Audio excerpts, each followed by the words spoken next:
Hey y'all, what do you get when you take Starship Troopers and Left 4 Dead and you throw them in a dark room with a bunch of adult toys and a little bit of Marvin Gaye music? You get Helldivers 2, everybody.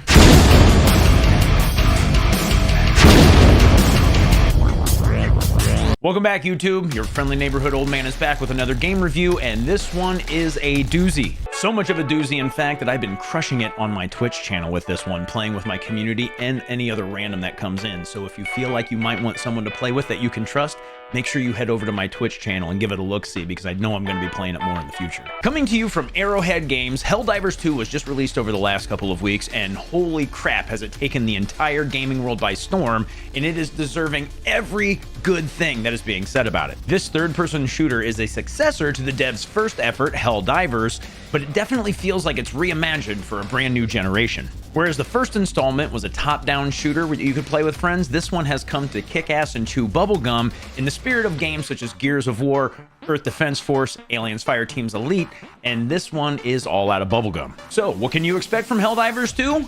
You're about to find out. After you get through an introduction of how the Terminids are the galaxy's big threat, and later the automatons when you actually dive into the game, you're going to be sent to Helldivers Boot Camp. During this crash course on how to be an effective Helldiver, you are going to get introduced to all of the ridiculous humor that the game is going to lean on as you make your way through it. All inspired by Starship Troopers and all of the ridiculous, over-the-top, go democracy, go freedom, go humans crap that you can expect. So basically, get your guns and get ready to blast all the liberty and freedom you can into the threats of Super Earth. So, what can you expect on your tour of duty? You're going to get a fast-paced, chaotic, action-packed romp with up to 3 other players, and taking the fight to every threat that can possibly be thrown at Super Earth. With a wide variety of equipment and stratagem loadouts, you'll have the ability to make every drop different, and most importantly, effective against the threats that you will bring to heal in the name of democracy. No, seriously, you're going to be reminded of this shit a ton by both the Helldivers you control and the announcements you hear while staging on your ship. It's some of the most ridiculous crap going on the internet right now, and I know you're going to love it. As you dive into your missions, you're going to be able to equip rifles, shotguns, submachine guns, various grenades, and other shooter mainstays to slay even the toughest of all the enemies that you'll get from the Terminids and the automatons. Now, as you make your way through your missions, you're probably going to have a little bit more tough nuts to crack. This is where your stratagems are going to come into play. Now, what are stratagems? Oh, the hard-hitting artillery that everyone in any of these kind of games love. You can call in airstrikes, we got carpet bombs, we got napalm, we got armor-piercing missiles. This is where Billy Mays would absolutely remind you to just wait because there's more, but I'm not going to list all of them because there are a ton. Oh, and you also have an orbiting mothership that you actually got jettisoned from that can rain down hellfire and fury on all of your enemies. You're talking rotary cannons, Gatling guns, concentrated laser fire. The game has it all for whatever the situation calls. Now, a reminder to the current Helldivers who might be watching this for fun and any incoming Helldivers who might be, checking out the game from this review. Friendly fire is a non-negotiable fact of Helldiving and taking on the Terminid and automaton threat. Basically, what I'm trying to say is you're going to absolutely kill your goddamn friends. Just go ahead and, cozy up to that idea, because at some point when you're playing this game, you're either going to accidentally shoot someone because they didn't check line of fire, or you're going to call in an artillery strike and they're going to be in that, wrong place, wrong time kind of thing. Of course, you can also be a griefer and kill them on purpose, but no one really wants that because you know what? When it comes down to it, you only have so many other Helldivers that you can call in for reinforcements. That's another important thing to touch on here. You can always bring in another Helldiver after you've died, but you will have a limited number of them as you make your way through these missions. So again, if you want, go ahead and troll your friends a little bit, shoot them in the back of the head. I'm not your dad, I can't tell you what to do. Have fun with it, enjoy your time. Another thing to note when it comes to the reinforcements is each of the other Helldivers that you're out there in the field with will have 5 reinforcements total, for a total of 24 possible Helldivers on any mission if you have a full squad. Basically what I'm trying to say is try not to go too damn ham on, the collateral damage and accidentally killing your friends when you're out there and, saving Super Earth, because if you screw up and you run out of reinforcements, you might be in trouble and you may not be able to finish the mission. So the bright side with reinforcements is you can still regenerate more as you're making your way through missions, so long as you haven't hit the mission time limit. If you haven't hit the mission time limit and you have run out of reinforcements, you will regenerate 1 every 2 minutes. Please bear in mind though that if you are out of reinforcements and you're trying to make your way to the next objective, or you're trying to get the evac spot, if you find yourself in a team party kill, you are done with that mission. It won't matter if you're trying to make your way there or not. It is over at that point in time. Now, it doesn't matter what objective you're completing, shooting an ICBM, just trying to clear out a bunch of enemies, maybe escorting some engineers from their hideouts into an evac spot, you're going to have to keep an eye on that timer. The stratagems and the reinforcements are all dependent on what the mission time limit is. If you manage to hit the mission time limit, you can no longer have your destroyer send in reinforcements, send you those stratagems that you were going to rely on, even send you bigger and better weapons that you might be taking into every one of the missions you encounter. So these missions to keep Super Earth protected and safe from these currently two different threats, you are going to have a wide variety of objectives that you are going to need to do. Like I said, you might be firing a huge missile, you might just be thinning the enemy herd, you might actually need to take out a raid boss as well. Nothing says keeping democracy safe like taking out the biggest and baddest piece of shit out there. You'll be working on a timer, so don't be dragging those boots from place to place, guys. So while there are currently only so many objectives, just as of this taping, which is taking place February 16th of 2024, the devs have released a brand new set of objectives that you can complete as you're going out and defending Super Earth from the incoming automaton threat. Just a couple days ago, the devs decided to put out a nice little faux news article that said, oh no, the automatons are coming for our freedom. We best get out there and defend ourselves from them. What's neat is that they're actually turning this into one big narrative, because while they're doing an offensive push against the Terminids, they're calling in the Helldivers to get on the other side of the galaxy to make sure that the nasty Terminators don't kill everyone on the planets that they've populated. What's really awesome about this entire thing is that they're actually going out of their way to add different objectives to keep the game fresh and to keep people engaged. I have actually heard rumors of them wanting to add in raid boss style of things later on down the line as well,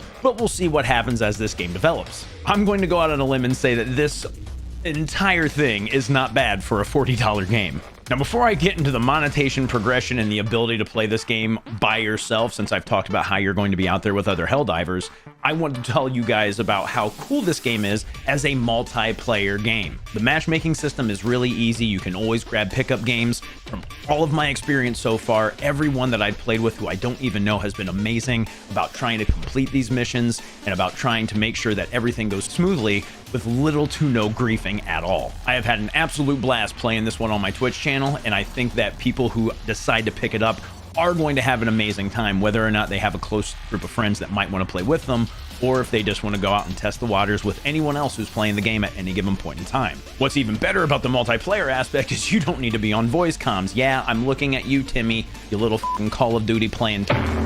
If you want to avoid those kind of people, the regular crowd who's always out there talking trash, wanting to smear your face into how awful you are at the game, this game is an absolute blast to play as a co-op experience, and there is no PvP, so you aren't going to have to deal with that crowd who likes to basically flex their internet peen on you, I guess.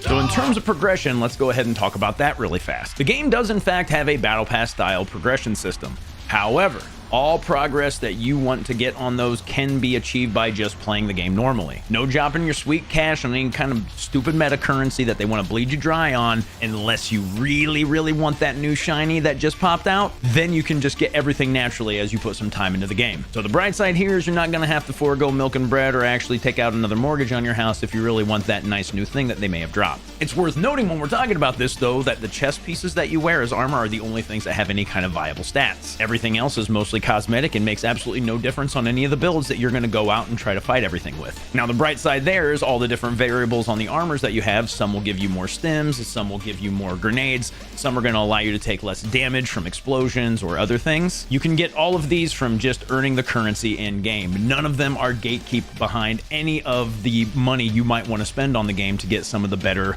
meta currency or something like that. So again, nothing as of this recording is locked behind premium content or premium battle passes that you have to pay real world money for. You put in that initial $40 investment and you're good to go, as long as you want to spend enough time to grind out everything that you might want to get your hands on. It's the same thing with weapons as well, so don't think that Billy Badass over there that's just blowing everything away with a certain weapon had to pay top dollar to get their hands on that thing. You're going to be able to get weapons just like that as well if you're willing to put the time and energy into the game. When it comes to your account progression, that is all going to be achieved by going through the different missions that you take on as you play the game. As you complete missions and go out and grind things out, you're going to earn all the requisition you need to open up the stratagems you might want to use when you're out there cracking all the nuts that you possibly can. The amount of experience and requisition you earn will depend on how many objectives you achieve while you're on drops, how many Helldivers make it back to the evac spot, and how much time you have left in the mission as you complete it. You do not actually have to get out of a mission alive. If you don't get to the evac spot, you run out of reinforcements, you team party kill, any of those assorted things,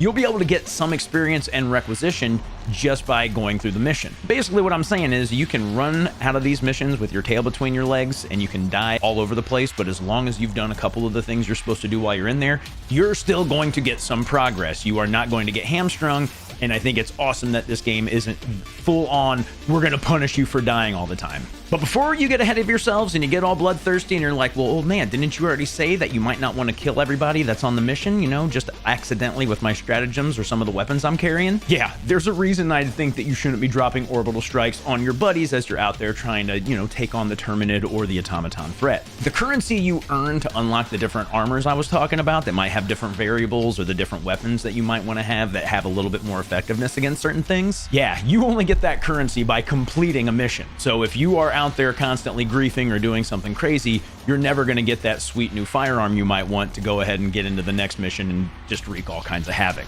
I think it's worth noting that you can actually play this game solo, but I wouldn't recommend it. If you have the right amount of know-how and strategy and enough experience with the game and you know what to expect as you jump into these different missions, you can probably get loadouts that are going to allow you to achieve your goals. I definitely wouldn't recommend it because it will feel like you're slamming your junk in a door every time that you might go out and do it, because it gets really hairy really fast with one person, and if you don't have someone keeping shit off you as you're trying to reload a weapon or call down a stratagem or something else from the mothership, you are going to get your tits knocked off. Nope. I think it's also another time to say that this game definitely shines with multiplayer. The multiplayer aspect is really what this game is going to be all about. You're going to have a good time, and if you're worried about hearing some snot-nosed kid from down the road talking in your ear about how trash you are or something like that, don't worry. You can turn off comms on this one, and everything works just fine with other people because they have an awesome ping system. It's efficient as hell, and I use it all the time when I'm streaming the game because it just makes it easier and I don't have to worry about some dumbass on the other side of the comm saying something really stupid that might get me in trouble with Twitch. So what do we have to say about Helldivers 2? This is an amazing game, and this one is right up there with a lot of the other great things that have come out recently. This is actually a game I've enjoyed just as much as Baldur's Gate 3, which I have reviewed on this channel and love up and down, and I think it has a really bright future as long as Arrowhead decides to keep on top of it. I've been told that they're definitely thinking about adding vehicles, there's a third faction coming in, and if they keep up these little special events like they did this last couple of days, I know people are going to stay invested in it because you're going to be able to get special things from completing them. So that's it for Helldivers 2, everybody. I hope that you decide to check this one out. Again, at only $40, this is an amazing value, and you are going to have an absolute blast with the people that you know and love, or maybe even the people that you don't know and love. There is also crossplay, so if you're on PlayStation 5, you're going to be able to play with Steam and vice versa. Unfortunately, if you're only on Xbox, you are screwed, and you ain't going to be touching this one anytime soon because PlayStation, or rather Sony, are the ones who decided to publish it. If you enjoyed what you saw, everybody, make sure you like, comment, subscribe, ask me about the game if you have any questions. I love to talk about it. Make sure you join the Discord. We have a channel going in there for Helldivers 2. We talk about all kinds of crazy shit, and you will be able to know when I go live in the Discord because I always ping everyone when I am live.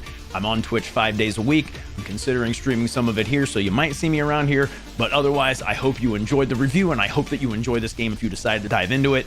Thank you guys all again. I will see you on the next one. Have fun out there.